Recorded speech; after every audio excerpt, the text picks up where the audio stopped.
Bacaan dari surat Rasul Paulus kepada jemaat di Roma. Saudara-saudara, sampaikanlah salamku kepada Priska, dan Aquila, teman-teman sekerjaku dalam Kristus Yesus. Mereka telah mempertaruhkan nyawa untuk hidupku. Kepada mereka, bukan aku saja yang berterima kasih, tetapi juga semua jemaat bukan Yahudi. Salam juga kepada jemaat di rumah mereka. Salam kepada Epenetus, saudara yang kukasihi. Dialah buah pertama dari daerah Asia untuk Kristus. Salam kepada Maria yang telah bekerja keras untuk kalian. Salam kepada Andronikus dan Yunias, saudara-saudaraku sebangsa, yang pernah dipenjarakan bersama dengan daku. Mereka itu orang-orang terpandang di antara para rasul.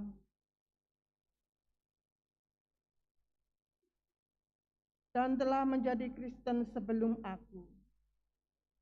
Salam kepada Ampliatus yang kukasihi di dalam Tuhan.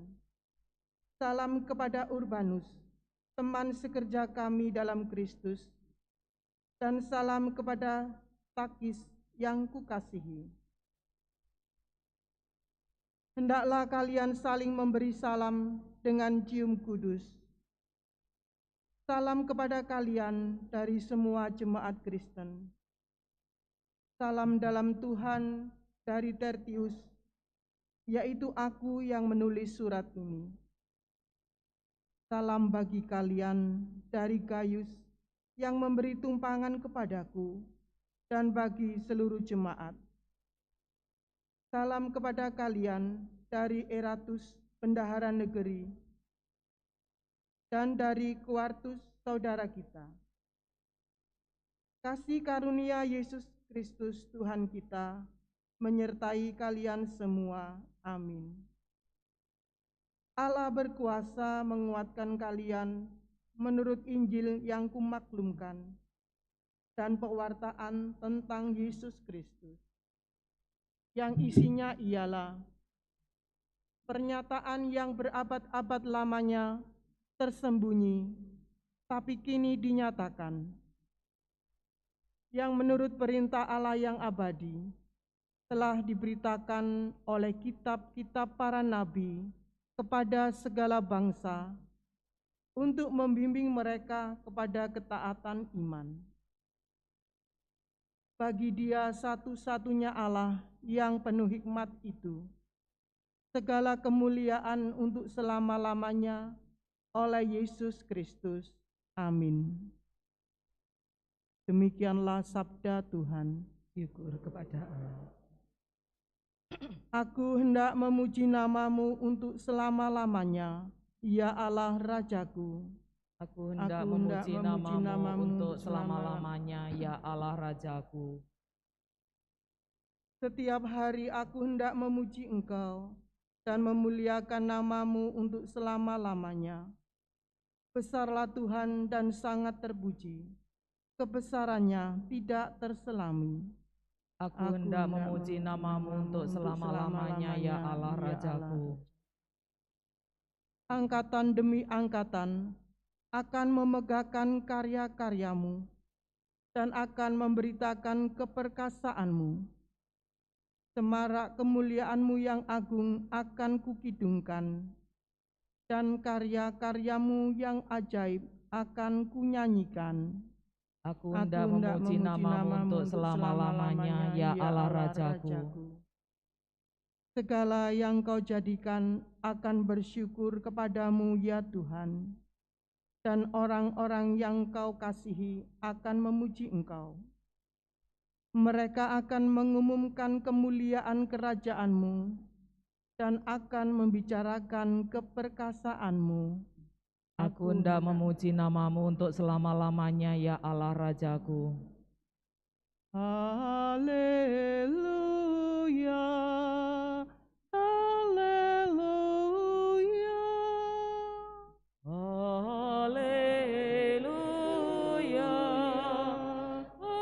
haleluya. Yesus Kristus telah menjadi miskin meskipun ia kaya, agar kalian menjadi kaya berkat kemiskinannya. Haleluya, haleluya.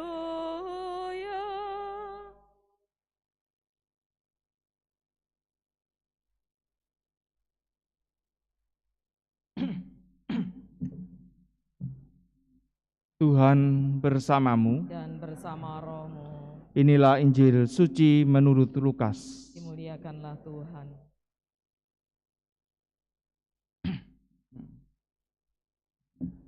Yesus berkata kepada murid-muridnya, "Ikatlah persahabatan dengan mempergunakan mamon yang tidak jujur, supaya jika mamon itu tidak dapat menolong lagi, kalian diterima dalam kemah abadi. Barang siapa setia dalam perkara-perkara kecil, ia setia juga dalam perkara-perkara besar. Tetapi barang siapa tidak benar dalam perkara-perkara kecil, ia tidak benar juga dalam perkara-perkara besar. Jadi jika kalian tidak setia mengurus mamon yang tidak jujur, siapakah yang akan mempercayakan harta sejati kepadamu? Seorang hamba tidak mungkin mengabdi dua tuan. Karena jika demikian, ia akan membenci yang seorang dan mengasihi yang lain, atau ia akan setia kepada yang seorang dan tidak mengindahkan yang lain. Kalian tidak dapat mengabdi kepada Allah dan kepada mamon." Semuanya itu didengar oleh orang-orang Farisi, hamba-hamba uang itu, dan mereka mencemoohkan Yesus. Maka Yesus berkata kepada mereka, "Kalian membenarkan diri di hadapan orang, tetapi Allah mengetahui hatimu. Sebab apa yang dikagumi manusia dibenci oleh Allah." Demikianlah sabda Tuhan. Terpujilah Kristus. Ikatlah persahabatan dengan menggunakan mamon yang tidak jujur, supaya jika mamon itu tidak dapat menolong lagi, kalian diterima dalam kemah abadi. Saudara-saudari yang terkasih dalam Kristus, uang dan harta benda duniawi yang kita miliki, apabila dipandang dengan kacamata Allah, bisa berarti tiga hal. Yang pertama adalah sebagai berkat. Yang kedua adalah sebagai kutuk. Yang ketiga, tidak berarti apa-apa. Dan sudut pandang yang harus selalu kita pakai adalah sudut pandang Allah. Bukan, jangan pernah memakai sudut pandang manusia. Harta duniawi menjadi berkat ketika kita menggunakan harta kita selain untuk urusan pribadi kita sendiri, juga untuk karya pelayanan bagi Tuhan, dan juga karya belas kasih kepada sesama. Itu akan menjadi berkat artinya. Harta berapapun yang kita miliki akan menjadi berkat ketika kita menggunakannya untuk diri kita sendiri, untuk Tuhan, dan juga untuk sesama. Sedangkan kalau hanya untuk diri pribadi kita saja, kita menjadi orang yang serakah, egois, maka harta benda kita di dalam kacamata Allah tidak berarti apa-apa. Atau bahkan bisa menjadi suatu kutuk bagi kita yang membuat hidup kita menjadi tidak damai, selalu bertengkar dalam keluarga, bahkan bisa membuat kita jatuh dalam dosa karena harta yang kita miliki. Mungkin kita menjadi orang yang sakar PDW, Mungkin kita apapun, dosa-dosa apapun bisa kita lakukan. Kalau kita punya uang, perselingkuhan, dan lain sebagainya. Kita menjadi orang yang iri hati, bertengkar karena uang, rebutan harta warisan, sombong, dan lain sebagainya. Itu berarti harta yang Tuhan berikan yang harusnya menjadi berkat, malah menjadi kutuk bagi kita.